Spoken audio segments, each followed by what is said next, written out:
Hello, আসসালামু আলাইকুম। আমি মোহাম্মদ হাবিবুর রহমান। আমি একজন ফ্রিল্যান্সার। আমি fiverr.com, freelancer.com এবং আপওয়ার্কে কাজ করি। তো আমি একজন নতুন ফ্রিল্যান্সার হিসাবে নতুন ফ্রিল্যান্সারদের যে সমস্যা সেই বিষয়টা একটু তুলে ধরছি বাংলাদেশের ব্যাংক কর্তৃপক্ষের প্রতি এবং সরকারের প্রতি। কারণ নতুন ফ্রিল্যান্সাররা কিন্তু এই বর্তমান সিস্টেমের কারণে নতুন ফ্রিল্যান্সারদের পথ রুদ্ধ হয়ে যাচ্ছে। তো আমি এই ব্যাপারটা একটু ক্লিয়ার করে দিই। তো যেমন আমি আপওয়ার্কের মাধ্যমে বিষয়টা তুলে ধরতে চাচ্ছি। প্রত্যেকটা মার্কেট প্লেসেই আবেদন করার জন্য কিছু মানে অর্থ ব্যয় করতে হয়। যেমন বিভিন্ন চাকরির আবেদনে যেমন একটা ফি দিতে হয়, সেরকম কিছু ফি দিতে হয়, বা সেখানে কিছু প্রো প্যাকেজ রয়েছে। ফ্রি দিয়ে আসলে কাজ হয় না, কারণ সারা বিশ্বে লক্ষ লক্ষ ফ্রিল্যান্সার। তো লক্ষ লক্ষ ফ্রিল্যান্সারদের মধ্যে যে প্রতিযোগিতা, সেই প্রতিযোগিতার কারণে এই মার্কেট প্লেসগুলো কি করেছে, সেখানে কতগুলো নিত্য নতুন রুলস রেগুলেশন আরোপ করছে। তো এর মাধ্যমে নতুন ফ্রিল্যান্সারদের যে সমস্যাটি হচ্ছে সেই বিষয়টা আমি তুলে ধরছি। তো যেমন আমি upwork.com-এ আমার একটা প্রোফাইল ছিল। তো আমি তখন আসলে তেমন কোনো কাজ জানতাম না, আর তাছাড়া আমি আসলে শিক্ষকতা পেশায় নিয়োজিত, ফলে আমি এদিকে তেমন একটা মনোযোগ দিইনি। তারপর সময় যখন পেয়েছি আমি কিছু কাজ করার চেষ্টা করেছি। তখন আপওয়ার্কে একটা অ্যাকাউন্ট করা খুব সহজ ছিল। এখন কিন্তু আপওয়ার্কে অ্যাকাউন্ট করা এত সহজ নয়। তো এটা তারা অনেক সময় অ্যাপ্রুভ করে না, কারণ তাদেরকে সেই ধরনের কার্যক্রম দেখাতে হয়। তো যাই হোক, আমার অ্যাকাউন্ট ছিল, তারপর আমি অনেক বিড করেছি, কিন্তু কাজ যেহেতু ভালো জানতাম না, সেহেতু আমি আসলে তেমন কোনো কাজ পাই নাই। তো না পাওয়ার পরে দীর্ঘ সময় পরে আর আমার ইনঅ্যাক্টিভের কারণে, বিশেষ করে কাজ না পাওয়ার কারণেই আমাকে আমার অ্যাকাউন্টটাকে স্থগিত করা হয়েছে। তো এরপরে এই করোনা পরিস্থিতিতে আমি আরও একটু কাজ দেখলাম। এখন মোটামুটি আমি কিছু কাজ জানি। তো এখন আমি আবার আপওয়ার্ক, যেহেতু সবচেয়ে ভালো মার্কেট প্লেস আপওয়ার্ক, তো সেখানে আমি পুরনো যারা আছে তাদের জন্য কোনো সমস্যা হচ্ছে না, কিন্তু পুরনোর এক সময় শেষ হয়ে যাবে, নতুনরা কিন্তু আসতে পারতেছে না। এই কেন আসতে পারতেছে না সেই বিষয়টা আমি তুলে ধরছি। এই যে আমার প্রোফাইলটা তো এখানে নয়, তো এখানে ক্লিক করলে প্রোফাইল দেখা যাবে, কিন্তু আমি দেখাচ্ছি যে আমি যখন আমার ইয়েতে প্রোফাইলে ঢুকলে পরে আমি এই কাজগুলো দেখি যে আমার ফিডে, আমার যোগ্যতা অনুযায়ী আমার ফিডে আমার কাজ রয়েছে।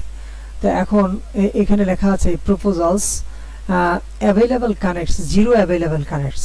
তাহলে কানেক্টটা কি? কানেক্ট হলো এই আপওয়ার্কের জন্য একটা আবেদন ফি, ঠিক আছে। তাই এখন আমি দেখাচ্ছি, যেমন আমি এই যে এখানে একটি কাজ রয়েছে, ওয়ার্ডপ্রেস ওয়েবসাইট ডেভেলপার। তো আমি এই কাজটির জন্য আবেদন করব।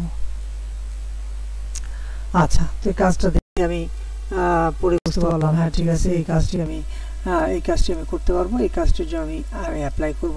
অনেকেই অ্যাপ্লাই করবে সেখানে। তো আমিও সেখানে একজন প্রার্থী। আবেদন করলেই যে আমার কাজটা হবে বা কাজটি আমাকে দেওয়া হবে এমনটি নয়। তারা দেখবে, তারা ইন্টারভিউ নেবে, তারপরে পরবর্তীতে তারা যাকে পছন্দ করে, ঠিক চাকরির মতো। তাহলে এই যে এখানে দেখা গেছিল ইনসাফিসিয়েন্ট কানেক্ট, এখানে লেখা আছে insufficient connect to submit proposals. তার মানে এই প্রপোজালটা সাবমিট করার জন্য আমার যে প্রয়োজনীয় যে কানেক্ট, দ্যাট ইজ প্রয়োজনীয় অর্থ, সেটা আমার এখানে নেই। তো যেহেতু আমার এখানে নেই, তাহলে আমার কি করতে হবে? আমাকে কানেক্ট কিনতে হবে। তো তাহলে এখন আমি এখানে আমার আবেদনটা লিখলাম, লিখে যদি আমি সাবমিট করতে যাই, তাহলে তো আমার সেটা নেবে না, কারণ এই যে আমার ইনসাফিসিয়েন্ট, তাহলে বাই কানেক্ট, আমার কানেক্ট ইনসাফিসিয়েন্ট। এখন আমি কানেক্ট করব। তো এখন এখানে কি হচ্ছে, যারা পুরনো যে ফ্রিল্যান্সার যারা রয়েছে, আগে থেকে যারা কাজ করে, তাদের তো এখানে তাদের অ্যাকাউন্ট আছে, যেহেতু তারা আগে থেকে কাজ করে, তাদের অ্যাকাউন্টে টাকা আছে।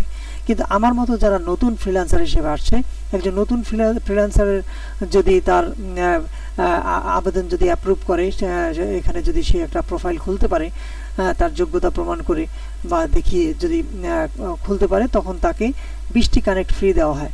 কিন্তু একজন নতুন ফ্রিল্যান্সার যখন একটা মার্কেট প্লেসে আসে, 20টি কানেক্টটা তার দেখতে দেখতে চলে যায়। হ্যাঁ, কারণ সবাই এক্সট্রাঅর্ডিনারি হয়ে এখানে আসে না। হ্যাঁ, তো সুতরাং বুঝতেও সময় লাগে। তো ওই 20টি কানেক্ট দিয়ে সে যে একটি কাজ নিশ্চিত করতে পারবে এমনটি গ্যারান্টি দেওয়া যায় না। হয়তো সে একটা দিয়েই প্রপোজাল সাবমিট করেছে, সে একটাতেই ওই কাজটা নিশ্চিত করতে পেরেছে, এমনটি হতে পারে। আবার 20টির সবগুলো শেষ করেও দেখা যাবে সে কাজ পায়নি। হয়তো দেখা গেছে অনেকের 6 মাস 1 বছরও চলে যায়। হ্যাঁ, মানে চেষ্টা করতে করতে বিট করতে করতে পরে দেখা যায় একসময় কাজ পায়।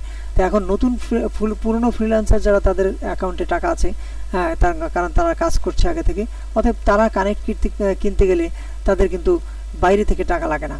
কিন্তু আমার মতো যারা নতুন, এই যে এখানে সে যদি 10টা কানেক্ট ক্রয় করে 10 for $1.5 বা আরও এখানে অনেক রকমের কানেক্ট আছে, 20টি $3, 40টি, এইভাবে তাহলে 80টি কানেক্ট $12।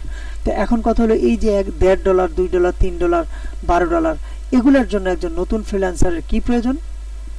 একটি ডুয়েল কারেন্সি যুক্ত dual currency enabled master card অথবা ভিসা ডেবিট কার্ডের প্রয়োজন।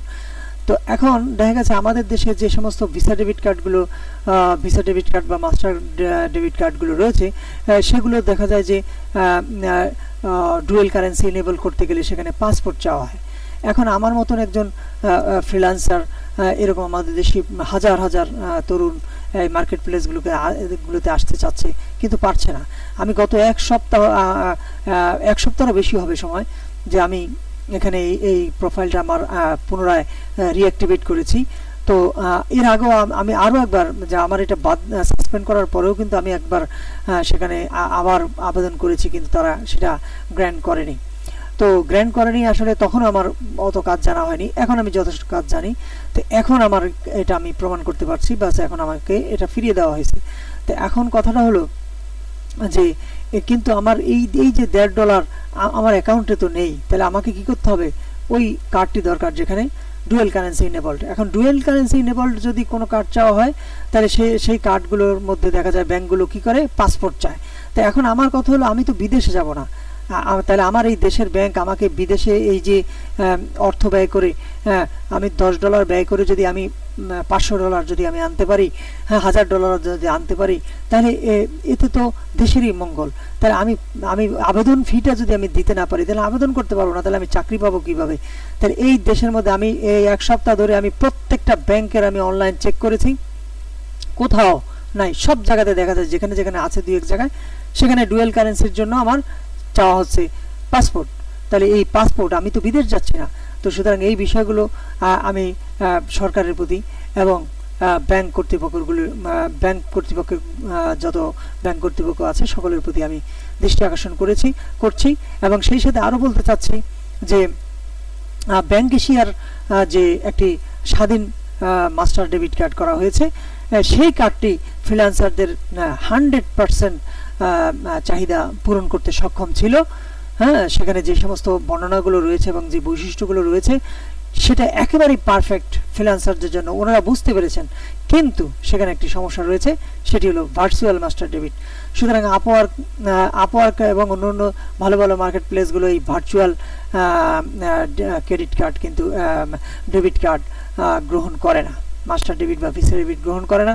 তো সুতরাং আমাদের জন্য দরকার হলো নর্মাল গতানুগতিক ধারা, যে এটিএম বুথে দিয়ে টাকা ওঠানোর মতো বা এরকম ব্যবহার করার জন্য কংক্রিট, নট ভার্চুয়ালের বিপরীত যে কংক্রিট যে debit card, master debit card বা ভিসা ডেবিট কার্ড, সেই কার্ডটি দরকার। তো যে ব্যাংক কর্তৃপক্ষরা রয়েছেন, আপনারা যদি ফ্রিল্যান্সারদের জন্য এই কষ্টটা বুঝতে পারেন দেশের মঙ্গলের জন্য, হ্যাঁ, তাহলে ভালো হবে।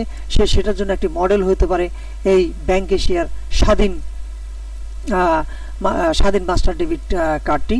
তবে সেটি শুধু কংক্রিট হলেই হলো, ভিসা না হয়ে, ভার্চুয়াল না হয়ে কংক্রিট হলেই সেটি সবচেয়ে ভালো হতো।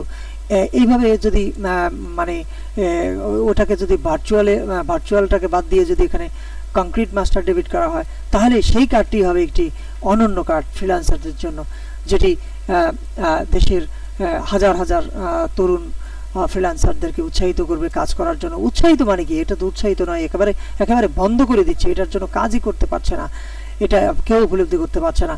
হ্যাঁ, তো এখন আমি এখানে আসার কারণে আমি দেখতে পাচ্ছি।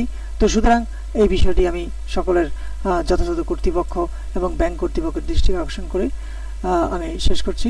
তো সবাইকে ধন্যবাদ।